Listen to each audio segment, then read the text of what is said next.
إن الحمد لله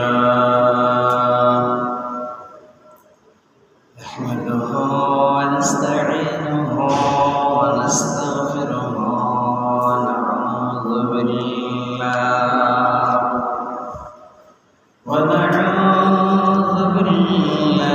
من شرور أنفسنا ومن سيئات أعمالنا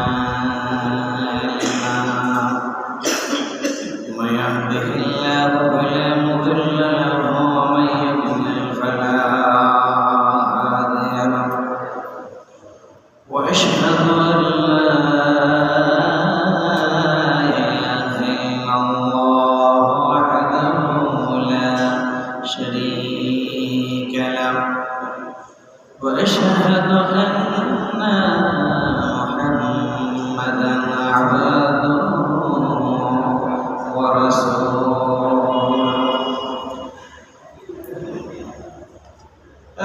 أما بعد فأعوذ بالله من الشيطان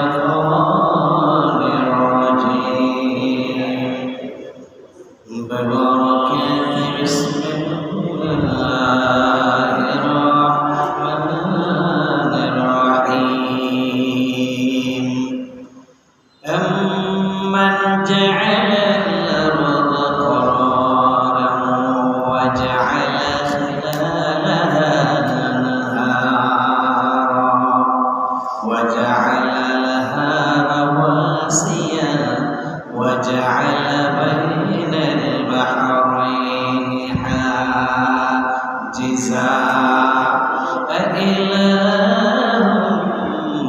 مع الله بل أكثرهم لا يعلمون وإذا قال الله تعالى في شأن حبيبه آمرا مخبرا إن الله وملائكته يصلون على النبي يا أيها الذين آمنوا صلوا عليه وسلموا تسليما اللهم صل على سيدنا مولانا محمد وعلى آل سيدنا مولانا محمد ডাকে রে তোর প্রেমিক উম্মত শান্তি দাও রে কলিজায় হে মুহাম্মদ কামলিওয়ালা হে আমার বুকে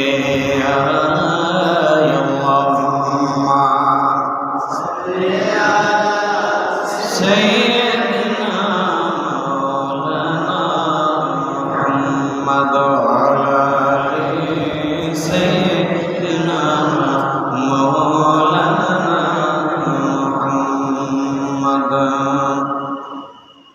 بلغ العلا بكماله كشف الدجى بجماله حسنت جميع خصاله صلوا عليه وآله إن اللطياريح السماء يوما إلى أرض الحلم بلغ سلامي روضة فيها النبي المحترم بلغ العلا كشف الدجى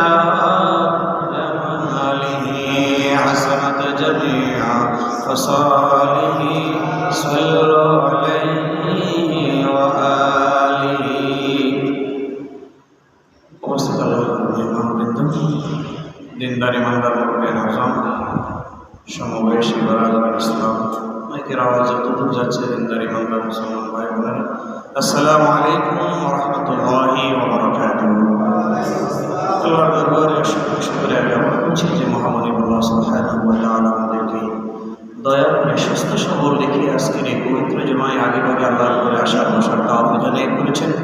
সে মহামহিম আল্লাহ সুবহানাহু ওয়া তাআলার দরবারে কালিমাত শুকর আদায় করছি। সকলেই পড়ি আলহামদুলিল্লাহ। প্রিয় হাজিরিন, আজকে খুতবার আলোচ্য বিষয় হচ্ছে ইবাদতের নিয়তে বৃক্ষরোপণের গুরুত্ব ও ফজিলত। এই বিষয়টাকে সামনে রেখে আমি আপনাদের সামনে সূরা নামলের ৬১ নম্বর আয়াত তেলাওয়াত করেছি। আল্লাহ সুবহানাহু ওয়া তাআলা যদি দয়া করেন সাথে আপনাদের দোয়া থাকে ইনশাআল্লাহ চেষ্টা করব কোরআন হাদিসের আলোকে দু চারটি কথা বলার জন্য। ক্বালা রাব্বি ইশরাহ লি সাদরি ওয়া ইয়াসসির লি আমরি ওয়াহলুল উকদাতাম মিন লিসানি ইয়াফকাহু কওলি। প্রিয় হাজিরিন, সূরা নামল কোরআন শরীফের ভিতরে আল্লাহ সুবহানাহু ওয়া তাআলা গরুর নামে সূরা দিয়েছেন, আবার মৌমাছির নামেও সূরা দিয়েছেন। পাশাপাশি আল্লাহ তাআলা পিপিলিকা, পিঁপড়ার নামেও আল্লাহ সূরা দিয়েছেন। এই সূরা নামল মানে হচ্ছে আপনার পিপিলিকার নামে সূরা। পিপিলিকার নামে কি সূরা? তো কেন আল্লাহ তাআলা সূরা নামল নামকরণ করে দিলেন? হযরত সুলাইমান আলাইহিস সালামকে আল্লাহ তাআলা পশু পক্ষী মানব দানব সব কিছুর ভাষা বোঝার স্পেশাল একটা যোগ্যতা দিয়েছিলেন। আলহামদুলিল্লাহ। হযরত সুলাইমান আলাইহিস সালাম তার বাহিনী নিয়ে এক দেশে রওনা হলেন। তো যাওয়ার পথে ওখানে আরেকটা বাহিনী, তার বাহিনীর পদদলিত হওয়ার সম্ভাবনা ছিল। সেটার নাম ছিল নমল, পিঁপড়া। সেটার নাম কি? পিঁপড়া। তো পিঁপড়া যখন দেখলেন যে সুলাইমান আলাইহিস সালাম সদর বলে আসছে, তখন পিঁপড়া, যিনি সেনা প্রধান, তিনি পিঁপড়াদেরকে বললেন, পিঁপড়ার বাহিনী প্রধান পিঁপড়াকে বললেন, ইয়া আইয়ুহান নামলু উদখুলু মাসাকিনাকুম। পিঁপড়ার বাহিনী প্রধান পিঁপড়াকে বললেন, ইয়া আইয়ুহান নামল, হে পিঁপড়া, উদখুলু মাসাকিনাকুম, তোমরা তাড়াতাড়ি তোমাদের গর্তে ঢুকে যাও। কেন? লা ইয়াতিমান্নাকুম সুলাইমান ওয়া জুনুদুহু, যেন সুলাইমান এবং তার বাহিনী অজান্তে তোমরা তাদের পায়ের তলে পড়ে যেতে পারা না যাও।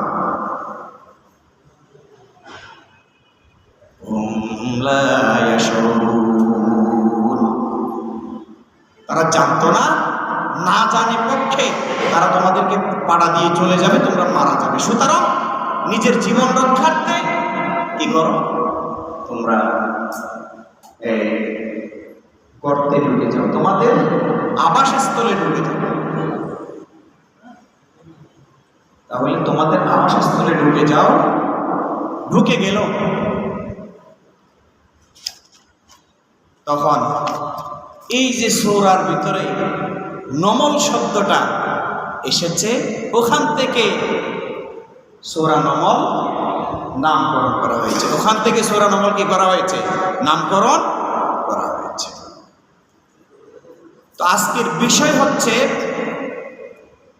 বৃক্ষরোপণের গুরুত্ব এবং ফজিলত। স্বভাবত বাংলাদেশে জুন জুলাই এই 2 মাসে বেশি গাছ রোপণ হয়। আর এই 2 মাস হচ্ছে গাছ রোপণের উপযুক্ত সময়। তো আমাদের বর্তমান প্রধানমন্ত্রী তিনি ঘোষণা দিয়েছেন যে প্রতি বছরে 5 কোটি গাছ লাগাবে, 5 বছরে 25 কোটি গাছ লাগাবে। তাহলে সরকার কেন গাছ লাগানোর ব্যাপারে বিশাল একটা প্রজেক্ট হাতে নিলেন? কারণ গাছ শুধু যে গাছ তা নয়। 1 নাম্বার, গাছ হচ্ছে রিজিকের উৎস।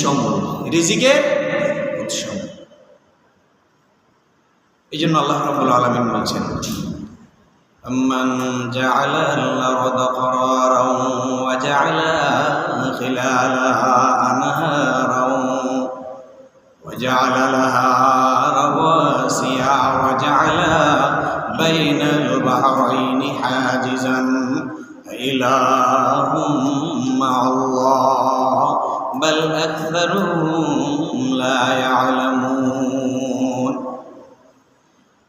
আম্মান জাআলাল আরদা কারারা, আল্লাহ রাব্বুল আলামিন প্রশ্ন করেন, বলো তো কে পৃথিবীকে বাস উপযোগী করেছে? ওয়া জাআলা খিলালাহা আনহারা, আবার প্রশ্ন করেন এই পৃথিবীর মাঝে মাঝে আঁকা বাঁকা করে কে নদী প্রবাহিত করেছেন? وَجَعَلَ لَهَا رَوَاسِيَ, তারপরে সুদৃঢ় পর্বত কে গেড়ে দিয়েছেন? وَجَعَلَ بَيْنَ الْبَحْرَيْنِ حَاجِزًا, আল্লাহ রাব্বুল আলামিন ডাক দিয়ে বলেন, গোলাম রে,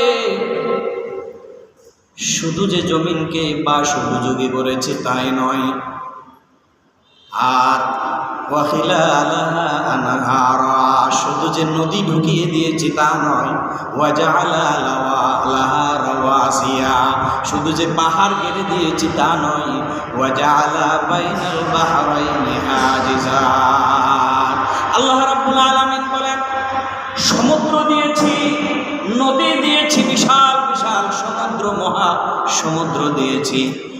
আল্লাহ ওই সমুদ্রের পানির মাঝখানে আমি অন্তরায় তৈরি করে দিয়েছি, যাতে মিষ্টি পানি লোনা পানির সাথে মিশে না যায়। সুবহানাল্লাহ। এত কিছু দেওয়ার পেছনে কারণ কি? কারণ হচ্ছে আপনি এই জমিনে গাছগাছালি বপন করবেন, আর আপনি বপন না করলেও আল্লাহ প্রদত্ত নদী এবং পানি দিয়ে আল্লাহ তাআলা এটা অটোমেটিকলি তৈরি করে দিবেন। সুবহানাল্লাহ।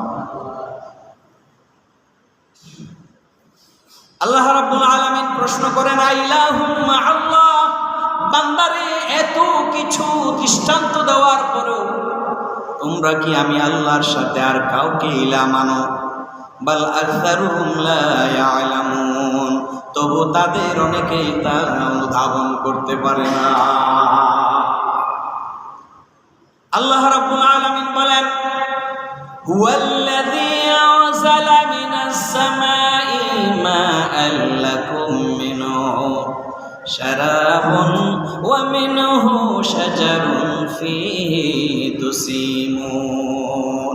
হুয়াল্লাযী, তিনি সেই সত্তা, আনজালা মিনাস সামাই, যিনি আসমান থেকে নাজিল করেন, মা আল্লাকুম, তোমাদের জন্য পানি, মিনহু শারাব, যেই পানি তোমরা পান করে পরিতৃপ্ত হও, পাশাপাশি তোমাদের গবাদি পশুরাও পান করে পরিতৃপ্ত হয়।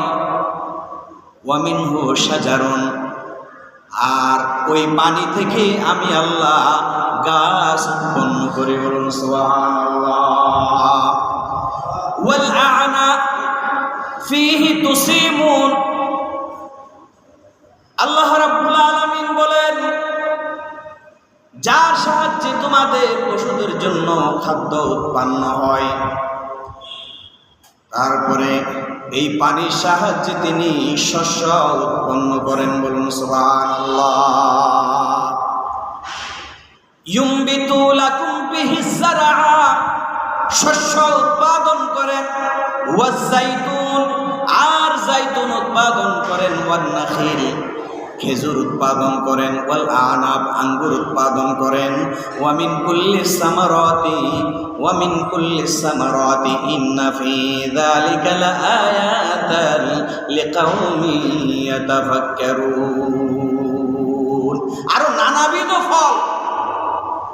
ফসল আল্লাহ জন্মান, বলুন সুবহানাল্লাহ। তাহলে আল্লাহ বৃষ্টি দিয়ে আমাদের জন্য, আমাদের যাতে তৃষ্ণা নিবারণ করতে পারি, পানির ব্যবস্থা কে করেন? আবার ওই পানি দিয়ে গাছ উৎপাদন কে করেন? আবার ওই পানি দিয়ে শস্য উৎপাদন কে করেন? আল্লাহ। এরপরে খেজুর, জয়তুন, আঙ্গুর, এরপরে আপনার বিভিন্ন রকমের ফল ফলাদি আল্লাহ আমাদের জন্য তৈরি করে দেন, বলুন সুবহানাল্লাহ। গাছ ছাড়া কি ফল হয়? গাছ ছাড়া কোনো ফল হয়? ফল হয় না। এই জন্য গাছ আমাদের জন্য তিন প্রকার। কয় প্রকার? ফলজ, বনজ, ঔষধি। ফলজ, বনজ, ঔষধি, এই তিন প্রকার গাছ আমরা বেশি ব্যবহার করি। তাহলে এই গাছগুলো ব্যবহার করার ক্ষেত্রে বনজ যে গাছ আছে এটা দিয়ে আমরা, যেমন মেয়ে বিয়ে দেওয়ার সময় মেয়ের সাথে কিছু হাদিয়া দেয় না, ছেলের বউ আনার সময় কিছু ফার্নিচার রেডি করতে হয় না, এগুলো কিসের? গাছের না বাবা, বেশিরভাগই তো গাছের।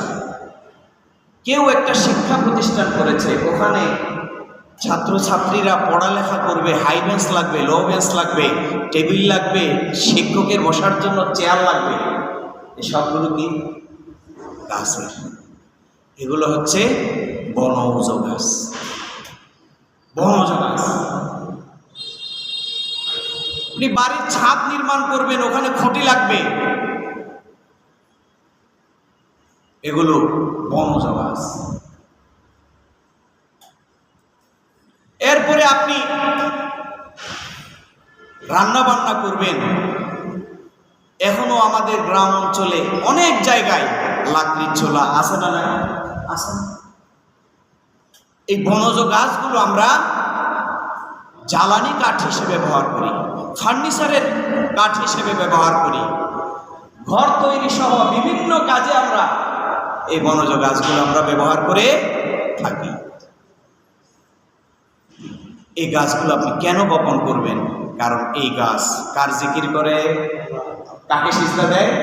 আল্লাহকে সিজদা দেয়, আর আল্লাহর জিকির করে। এই জন্য মানুষ মারা গেলেও গাছ লাগে, লাগে না?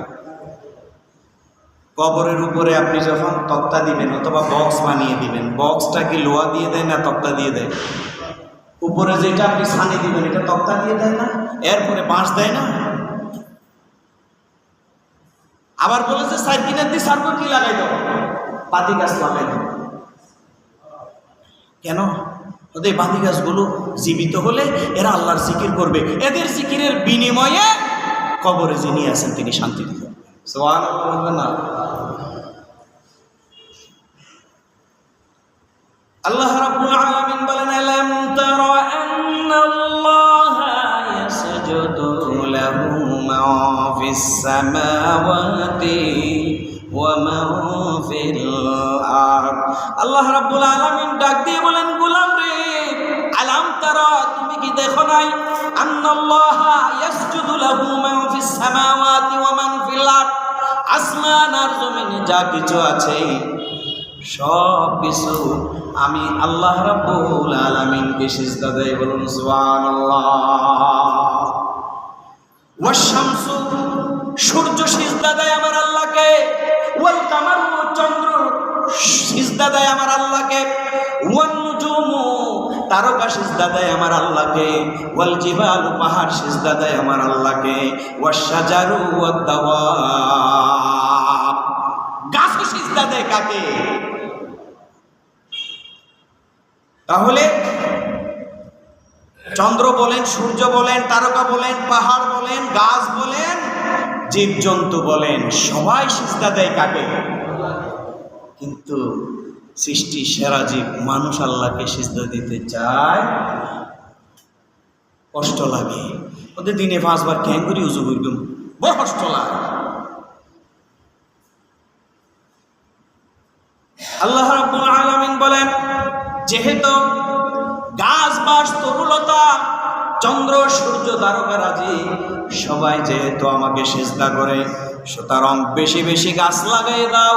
যত বেশি গাছ লাগাইবা তত বেশি গাছ আমাকে সিজদা দিবে, আর যত বেশি গাছ আমাকে সিজদা দিবে তত বেশি সওয়াব তোমার আমল নামায় রোপণকারী হিসেবে যোগ হয়ে যাবে। বলুন সুবহানাল্লাহ।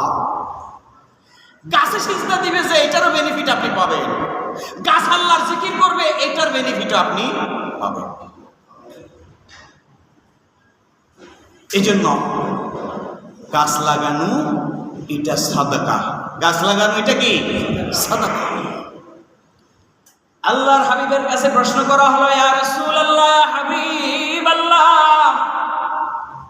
যদি আমরা গাছ লাগাই আমাদের জন্য ফায়দা কি? আল্লাহর হাবিব সাল্লাল্লাহু আলাইহি ওয়াসাল্লাম বলেন, মা মিন মুসলিমিন ইয়াগরিসু গারসান আও ইয়াজরা'া যারআন ফায়াকুলু মিনহু তায়রুন আও ইনসানুন আও বাহিমাতুন ইল্লা কানা লাহু বিহি সাদাকা। আল্লাহর পয়গম্বর বলেন, মা মিন মুসলিমিন, কোন মুসলমান, ইয়াগরিসু গারসান, যদি গাছের চারা রোপণ করে, গাছ রোপণ করে, আও ইয়াজরা'া যারআন, অথবা কোনো ক্ষেত খামার করে, ফায়াকুলু মিনহু তায়রুন আও ইনসানুন, ওই ক্ষেত খামার থেকে ওই গাছের ফল থেকে পাখি ভক্ষণ করলো, মানুষ ভক্ষণ করলো, চতুষ্পদ জন্তু খাইলো, ওই সমস্ত কিছু যিনি রোপণ করেছেন তার আমল নামায় সদকা হিসেবে যোগ হয়ে যাবে। বলুন সুবহানাল্লাহ। আল্লাহর হাবিবের কাছে প্রশ্ন করা হলো, ইয়া রাসূলুল্লাহ, ইয়া হাবিবাল্লাহ, আমার বপন করা গাছের ফল যদি কোনো ব্যক্তি চুরি করে নিয়ে যায়, আল্লাহর পয়গম্বর বললেন, উম্মত রে, যদি চুরি করেও নিয়ে যায়, ডাকাতি করেও নিয়ে যায়, সে তো সেটা নষ্ট করবে না, নিশ্চয় খাবে অথবা খাওয়াবে। ওই চুরি করার পরেও, ডাকাতি করার পরেও তোমার আমল নামায় আমার আল্লাহ সরকার সওয়াব দিয়ে দিবেন। বলুন সুবহানাল্লাহ। আপনি গাছ চুরিয়েছেন, আম গাছ, আম চুরি করে নিয়ে গিয়ে খেয়ে ফেলেছে, অসুবিধা নাই, সুরের দোষে সে দোষী, কিন্তু আপনার আমল নামায় সরকার সওয়াব। কিসের সওয়াব? এই জন্য গাছ লাগাই, গাছ লাগাইতে হবে, গাছ এটা আপনাকে আমাকে সাদকার সওয়াব দিবে। তাহলে আল্লাহর হাবিব সাল্লাল্লাহু আলাইহি ওয়াসাল্লাম বলেন যে শুধু যে সদকার সওয়াব দিবে তা নয়। ক্বালান নবী আফদালুস সালাতু ওয়াস সালাম, মা মিন রাজুলিন ইয়াগরিসু গারসান ইল্লা কাতাবাল্লাহু লাহু মিনাল আজরি কদরা মা ইয়াখরুজু মিন তামারিন যালিকাল গিরাস। ওইটা তো খাইলে সদকা। আল্লাহর পয়গম্বর বলেন, উম্মতে, কোন মানুষ যদি একটা ফলজ গাছ বপন করে অথবা কোনো ক্ষেত খামার যদি উৎপাদন করে, তাহলে তার বপন করা গাছে যতগুলো ফল ধরবে, ততগুলো সওয়াব আল্লাহ তার আমলনামায় যোগ করে দিবেন। বলুন সুবহানাল্লাহ। আপনি ধান রুইয়েছেন, ওই ধানের চারা একটা মাত্র জ্বালা দিয়েছিলেন, এটা ফুলে ফলে সুশোভিত হয়ে একটা চারা থেকে 1000 পর্যন্ত ধান উৎপাদন হয়, মানে 1000 শীষ পর্যন্ত ধান উৎপাদন হয়। এমনও ধানের গুছা আমাদের দেশে হয় না, হয়তো আল্লাহ রাসূল বলেন, কিন্তু ওই ধানের গুছায় যতটা ধান হয়েছে তত পরিমাণ সওয়াব আমার আল্লাহ তোমার আমলনামায় দিয়ে দিবেন। বলুন সুবহানাল্লাহ। এখানে বলা হয়েছে, দৃষ্টান্ত দেওয়া হয়েছে, মা ইয়াখরুজু মিন তামারিন, অর্থাৎ তুমি একটা খেজুর গাছ বপন করেছো, ওই খেজুর গাছে যত খেজুর ধরবে তত পরিমাণ সওয়াব তোমার আমলনামায় আল্লাহ দিয়ে দিবেন। বলুন সুবহানাল্লাহ। তো গাছ রইলে লাভ না ক্ষতি? লাভ। আপনি যদি বনজ গাছ বপন করেন লাভ, আপনি ফার্নিচার বানাইতে পারবেন। লাভ, ঘরের কাজ ব্যবহার করতে পারবেন। লাভ, আপনি এটা দিয়ে কবরে তক্তা দিতে পারবেন, বাসা বানাই দিতে পারবেন, দরজা জানালা বানাইতে পারবেন, টেবিল চেয়ার বানাই দিতে পারবেন। এই জন্য একটা দেশ প্রাকৃতিক দুর্যোগ থেকে বাঁচার জন্য, একটা দেশ পরিবেশের ভারসাম্য রক্ষা করার জন্য, একটা দেশের মানুষ সুস্থভাবে সুন্দর জীবন যাপন করার জন্য কমপক্ষে 25% এলাকা বনভূমি থাকা প্রয়োজন। কত শতাংশ? 25%। এক সময় আমাদের দেশে 40% ছিল, কমতে কমতে 25% অতিক্রম করে বর্তমান 13% এসেছে। কত? 5 বছর আগে 17% ছিল, এখন কাটতে কাটতে 13% বনভূমিতে চলে এসেছে। যখন আপনার ভূমির গাছ যখন কমে যাবে, বাঁশ যখন কমে যাবে, তখন ভূমি নড়াচড়াও বেশি করবে। নড়াচড়াও কি করবে? বেশি করবে। দেখলেন না ভেনেজুয়েলাতে এক কোলারায় সব শেষ। এই জন্য একটি দেশে সুন্দরভাবে সুস্থভাবে বসবাস করার জন্য মানুষ যাতে বিশুদ্ধ অক্সিজেন নিতে পারে, মানুষ যাতে প্রাকৃতিক দুর্যোগ থেকে বাঁচতে পারে, এরপরে মানুষের যাতে পরিবেশের ভারসাম্য রক্ষা হয়, সেজন্য একটা দেশে কমপক্ষে 25% বনায়নের প্রয়োজন। কয় শতাংশ?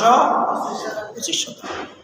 এই বনায়নের জন্যই মাননীয় প্রধানমন্ত্রী তাগাদা দিয়েছেন যে আমরা 5 বছরে প্রতি বছর 5 কোটি করে 25 কোটি কি লাগাবো গাছ। আমরা কিন্তু গাছ কাটতে পছন্দ করি, কিন্তু বপন করতে পছন্দ করি না। আল্লাহ রসুল সাহাবায়ে আজমাইনকে বলেছেন, বলতে তুমি একটা গাছ কাটার আগে আরেকটা গাছ বপন করো, আরেকটা গাছ কি করো।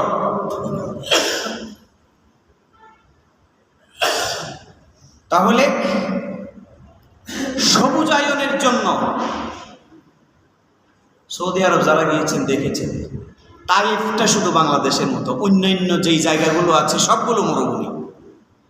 আল্লাহ রসুল এই মরুভূমিকে সবুজায়নের জন্য তিনি একটা অভিনব পদ্ধতি দিয়েছেন। কি দিয়েছেন? অভিনব পদ্ধতি দিয়েছেন, জনগণকে উৎসাহ দিয়েছেন। কি?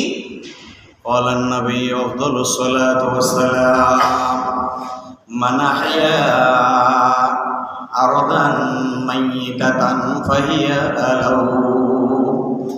আল্লাহর পয়গম্বর সাল্লাল্লাহু আলাইহি ওয়াসাল্লাম বলেন, উম্মত রে, যত অনাবাদী জায়গা আছে, যত পতিত জায়গা আছে, ওই সমস্ত অনাবাদী জায়গাগুলো যদি আবাদি করো, যত খিলা জায়গা আছে সমস্ত খিলা জায়গাগুলো যদি আবাদ করো, গাছপালা লাগিয়ে দাও, আমি রাসূলুল্লাহ তোমাদের জন্য উপহার হিসেবে ওই খালি জায়গা তোমাদের মালিকানায় দিয়ে দিব। বলুন সুবহানাল্লাহ। খালি জায়গা, অনাবাদী জায়গা যেটা পড়ে আছে সেটাতে তোমরা আবাদ করো, গাছ লাগাও, তাহলে আমি রাসূলুল্লাহ ঘোষণা দিলাম ওই জায়গা তোমার হয়ে যাবে, তোমার মালিকানা হয়ে যাবে। তারপরেও গাছ লাগানোর জন্য তাগাদা দিয়েছেন কে? নবী মুহাম্মদ রাসূলুল্লাহ সাল্লাল্লাহু আলাইহি ওয়াসাল্লাম। প্রিয় হাজরিন, আমাদের দেশে আমি আরেকবার বলেছিলাম, আপনাদের খেয়াল আছে কিনা জানি না, একটা পাখি একটা ফল খেয়েছে, খাওয়ার পরে সে পায়খানা করে দিয়েছে।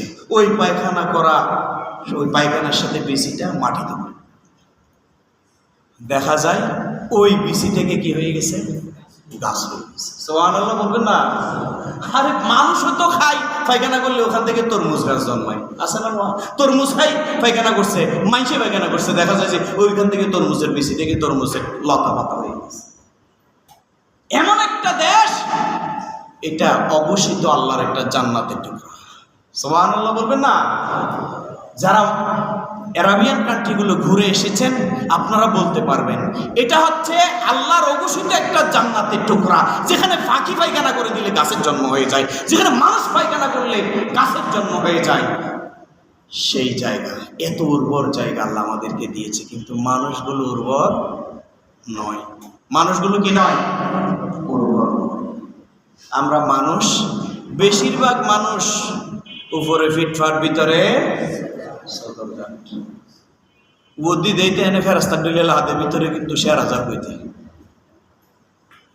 এনে আনল্লাহ কোলাকুলি করে দেখিস দিদি চুরি মারি দিয়ে বন্ধ করে। দেশটা আমাদের উর্বর।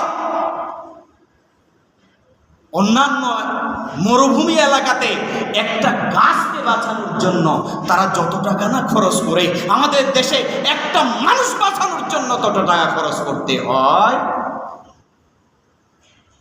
তাহলে এমন একটা উর্বর জমি, এমন একটা দেশ আল্লাহ আমাদেরকে দিয়েছে, সেই দেশের প্রতি আমাদের কোনো মহাব্বত, ভালোবাসা, খালি যারা যেটা দেশে সেটা খাই বসে থাকে। মন্দির দিলে মন্দির খাই ফেলাই, মসজিদ দিলে মসজিদ খাই ফেলাই, মাদ্রাসা দিলে মাদ্রাসা খাই ফেলাই, এরপর স্কুল দিলে স্কুল খাই ফেলাই, জনগণের টিন পর্যন্ত খাই ফেলাই। জমি উর্বর কিন্তু মানুষ উর্বর। এই জন্য এই উর্বর জমিকে সুন্দর করার জন্য, উর্বর মানুষ তৈরি করার জন্য আমাদের দেশের প্রধানমন্ত্রী ঘোষণা দিয়েছেন আমরা বছরে 5 কোটি করে লাগাবো। 5 বছরে কত কোটি? 5 কোটি গাছ হবে, 25 কোটি গাছ হবে, 5 কোটি গাছ। এটা আবার প্রধানমন্ত্রী সুনাম করতেছি তা না, আমাদের দেশের রাষ্ট্র ক্ষমতায় যারা আছে তারা যতগুলো ভালো কাজের আঞ্জাম দিবে, সমস্ত কাজে আমরা সহযোগিতা করবো ইনশাআল্লাহ। আর মন্দ কাজ করলে সেটার গঠনমূলক সমালোচনা করব। তাহলে আমাদেরকে খেয়াল রাখতে হবে, রাসূল পাক সাল্লাল্লাহু আলাইহি ওয়াসাল্লাম ঘোষণা দিয়েছেন যে অনাবাদি জমি যদি কেউ, খিলা জমি যদি কেউ আবাদ করে, আমি রাসূলুল্লাহ ঘোষণা দিলাম এটা তার মালিকানা দিয়ে দিবে। সুবহানাল্লাহ বলবেন না? আল্লাহ। খালি জায়গা পূরণ করে একটু সামনের দিকে আসি, বসেন, পিছনে বাইরে যাতে বসতে পারে, আপনারা একটু সামনে চলে আসেন। আল্লাহ। প্রিয় হাজিরিন, আল্লাহর হাবিব সাল্লাল্লাহু আলাইহি ওয়াসাল্লাম কেমন উৎসাহ দিয়েছে সবুজায়নের জন্য। আল্লাহর হাবিব সাল্লাল্লাহু আলাইহি ওয়াসাল্লাম বলেন, ইন কামাত আলা আহাদিকুমুল কিয়ামা ওয়া ফি ইয়াদিহি ফাসিলাতুহু ফাসিলাহু ফালিয়াগরিসহা। খোদার গোলাম রে, যদি কিয়ামত সংঘটিত হওয়ার আগ মুহূর্তেও তোমাদের কারো হাতে চারা গাছ থাকে, জানো যে কিয়ামত কিছুক্ষণ পরে হবে, কিন্তু তোমার হাতে একটা চারা গাছ আছে। আল্লাহর পয়গম্বর বলেন, দেরি করবে না, কিয়ামত যদিও বা সন্নিকটে, কিয়ামত যদিও বা 1 ঘন্টা পরে হয়ে যাবে, তোমার হাতে যদি কোনো চারা গাছ থাকে তাহলে কিয়ামতের আগে আগে হলেও তুমি ওই চারা গাছটা জমিনে লাগিয়ে দাও। বলুন সুবহানাল্লাহ। তো লাগাই দিলে কি হবে? বলে যে ওই চারা গাছ যদি কোনো কারণে যদি উঠে যেতে পারে তাহলে সে আল্লাহকে সিজদা দিবে, আল্লাহ জিকির করবে। সুবহানাল্লাহ বলবেন না? আল্লাহু আকবার। গাছ কার জিকির করে? আল্লাহর জিকির করে। গাছ কাকে সিজদা দেয়? আল্লাহকে সিজদা দেয়। এই জন্য কবরস্থানে বেশি বেশি গাছ লাগাইবেন। একজন হুজুর আর কবরস্থান হচ্ছে কেলা গাছ, কেলা দিচ্ছে দেখাইতে গেলে হয়তো তুই হাইনা ফেললে না পারিস, আল্লাহ লই আসছিস। গাছ বপন করে দিবেন, কারণ গাছ কার জিকির করে? আল্লাহর জিকির করে। কবরে যারা আছে এরা শান্তি থাকে।